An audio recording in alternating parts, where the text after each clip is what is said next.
This weekend, the IndyCar Series only giving it a mile in Wisconsin. That's right, the IndyCar Series is back in the Milwaukee Mile this weekend. Green will be the next question. Yes, we're in West Allis, Wisconsin for the Milwaukee Mile doubleheader. It's a doubleheader, just like when it returned back in 2024.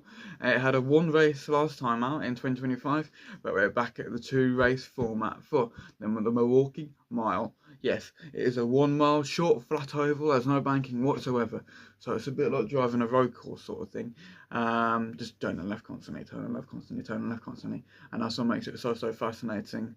And it was opened back in 1903 as a dirt track, believe it or not. I didn't actually know this. It did get paved back in 1954 with proper tarmac. And yeah, apparently it actually holds like a 1.8 mile road circuit. I'm not too sure how the hell you get that in there, but it's yeah, you can drive in now, and I imagine it's something a bit like Daytona or like Talladega's road course. But I think it was Can-Am ran there, where you go onto the banking and then you come back onto the, well, not the banking at Milwaukee, but you go back onto the track kind of thing. And a bit similar to sort of like the road circuit they have in New Hampshire as well, I think. I don't really know, that's just me guessing from my point of view and me not knowing much about it, but yeah, that's just me. Like I said before, IndyCar did actually make their return here back in 2024 in modern times for IndyCar series, but they've been sporadically coming here ever since 2004. They've been a bit on and off, on and off, on and off. But like I say, the IndyCar series is back here and it's back at a double header, which is great to see. It's good to see an oval race having a double header. I really enjoy these. But yeah, I don't think Milwaukee has the lights, which sort of stops it from being a night race. But could you imagine if Milwaukee had lights? That'd be fantastic. And a night race there, that'd be great. I personally love that. So yeah, but the track has also hosted NASCAR events, not the actual Cup Series, but like the Truck Series and what is now the O'Reilly Series as well in years gone by, as well as ARCA.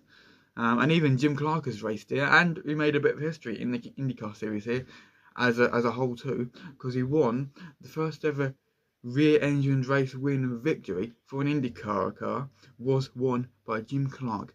Now, talk about killing two birds with one stone. I didn't know this until I was doing some research for this video, and I was like, cool, that is amazing. I really want to sort of mention this. So, you know, I didn't even realise this, and I've been watching IndyCar series and knowing about Milwaukee for a few years now. So, it's just so fascinating. But if you look at the past one, it's ever since in the modern era, as I put it. So basically, it's since the start of 2024 in the doubleheader. It was Pato Award winning in the first race on the Saturday in 2024. And then on the Sunday, it was a tight fight between Andretti's Colton Herta and Team Penske's Scott McLaughlin. But it would be Scott McLaughlin that would reign supreme in 2024, race 2. From Milwaukee Mile, he would get his second and currently last oval win of his career in IndyCar series and his last oval career win in IndyCar period at the minute. He really needs to change that, but yes, we will get a debut winner for the first time since 2021 last year at this track, and that would be none other than Christian Rasmussen. Yes, the Christian Rasmussen back in the day. So as we look at our 2025 recap as a whole, also we know that Rasmussen won this race, but who got pole? Well, it would be Alex Palou with a 162.971 miles an hour average speed for pole. As we know, Rasmussen won the race. Palou finished second, and it literally took like an act of God to stop him from winning the race.